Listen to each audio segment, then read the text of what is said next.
I love my children more than anything in this world. That's why at 75, I made the hardest decision of my life. I stopped visiting them every weekend.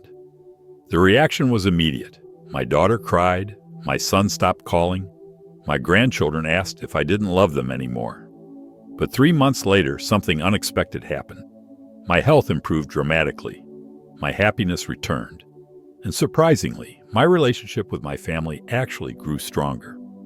Today, I'll share exactly how setting this boundary changed everything, and why it might be the most important decision you'll make in your senior years. Before we dive deeper, let me ask you something. Have you ever felt exhausted after spending time with the people you love most? Have you ever driven home from a family gathering feeling drained instead of energized? If you're nodding right now, you're not alone. For years, I thought being a good parent meant being constantly available. Every Friday afternoon, I'd pack my overnight bag, drive across town, and spend the entire weekend with my children and grandchildren. I'd arrive with homemade cookies, ready to help with whatever they needed, babysitting, cooking Sunday dinner, or just being there. I never complained. After all, isn't this what parents are supposed to do? Sacrifice for their children? Be there no matter what?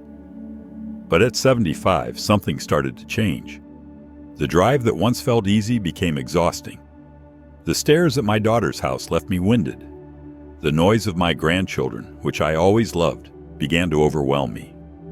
And those Sunday evenings, driving home in the dark, I found myself fighting to stay awake at the wheel. Still, I pushed through. Because that's what good parents do, right? Wrong. And today, I'm going to tell you why maintaining this routine was actually hurting me, my health, and ironically, my relationship with my family. Let me take you back to a specific weekend, about 6 months ago. It was my grandson's birthday. I arrived Friday evening as usual, gifts in hand, excited to celebrate. The house was chaotic. Balloons everywhere, kids running around, my daughter stressed about the party preparations. I immediately jumped in to help, despite having barely slept the night before due to my arthritis flaring up. By Saturday afternoon, after the party, I was completely depleted. My heart was racing, my joints were screaming, and I had a headache that wouldn't quit. But I smiled through it all. I didn't want to be a burden. I didn't want to ruin the celebration. That night, alone in the guest room, I broke down crying. Not because I didn't love being with my family, but because I was physically and emotionally exhausted. Yet the thought of changing our routine filled me with guilt and shame. This emotional toll isn't something we talk about enough. As seniors, we're caught between wanting to be present for our families and needing to care for ourselves. Society tells us that good parents and grandparents always put family first, no matter the personal cost. But here's what I've learned. That mindset is not just unhealthy, it's unsustainable. The emotional strain was just the beginning. What I didn't realize was how these weekly visits were affecting my physical health. Remember how I mentioned driving home tired? One Sunday evening, I actually dozed off for a split second on the highway. The honk of another car jolted me awake just in time to avoid an accident. The terrifying moment should have been my wake-up call, but it wasn't. Instead, my body had to send stronger signals. My blood pressure, which had always been stable, started spiking dramatically after each visit. My doctor was concerned enough to increase my medication. The arthritis in my knees worsened from climbing my daughter's stairs and sleeping on a mattress that wasn't right for my back. I caught 3 colds in 4 months from my school-aged grandchildren, each one taking longer to recover from than the last. And perhaps most alarming, I started experiencing memory lapses and confusion after particularly exhausting weekends, something my doctor later explained was likely due to chronic stress and sleep deprivation. This isn't just my experience. Research shows that seniors who consistently overextend themselves physically can actually accelerate their aging process. Our bodies at 75 simply don't recover like they did at 55 or even 65. So there I was, physically declining, emotionally drained, yet still clinging to this routine because I thought it made me a good parent. Then one day, my friend Eleanor shared something that changed my perspective entirely. Eleanor, who's 80, told me about her own boundary-setting journey. I visit my daughter once a month now, not every weekend, she said. And you know what? Our time together is so much more meaningful. I arrive rested and present, not exhausted and just going through the motions. Her words hit me like a thunderbolt.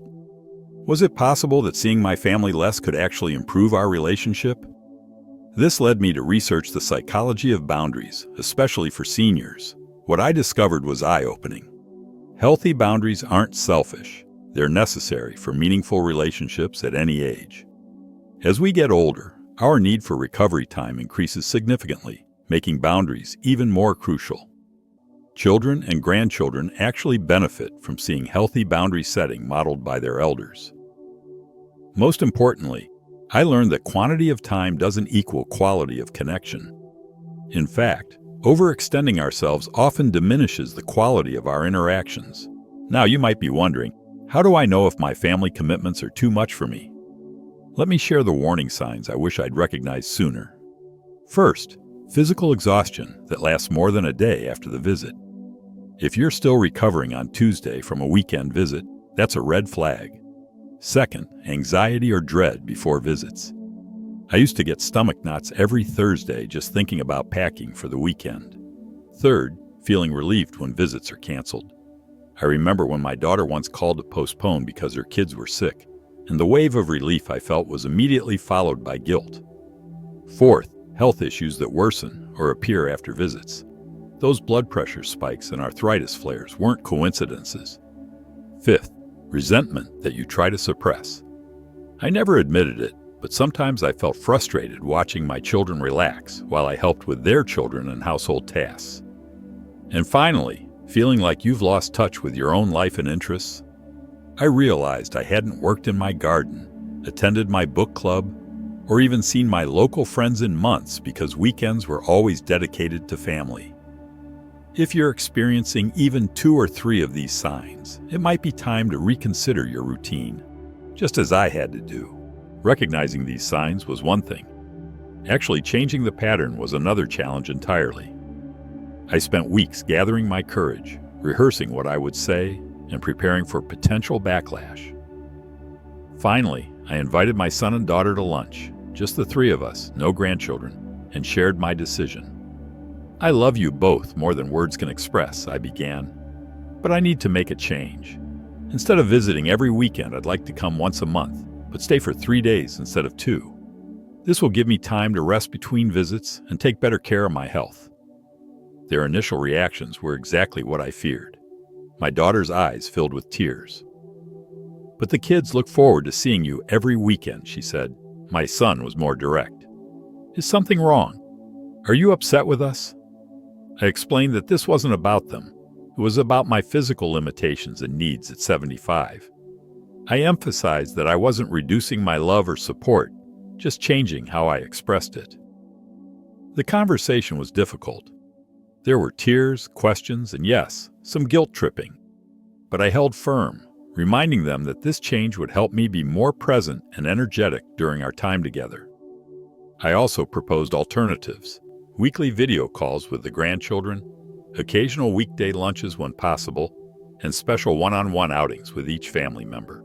So here's what I want you to take away from my experience.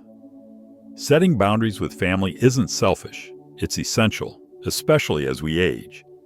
The quality of your family time matters far more than the frequency. Taking care of yourself isn't just for your benefit. It models healthy behavior for your children and grandchildren. And perhaps most importantly, it's never too late to make a change that honors your needs. If you're struggling with family obligations that are becoming too much, I encourage you to reflect on the signs we discussed.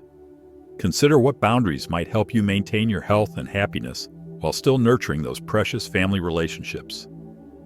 Remember, loving your family doesn't mean sacrificing your well-being.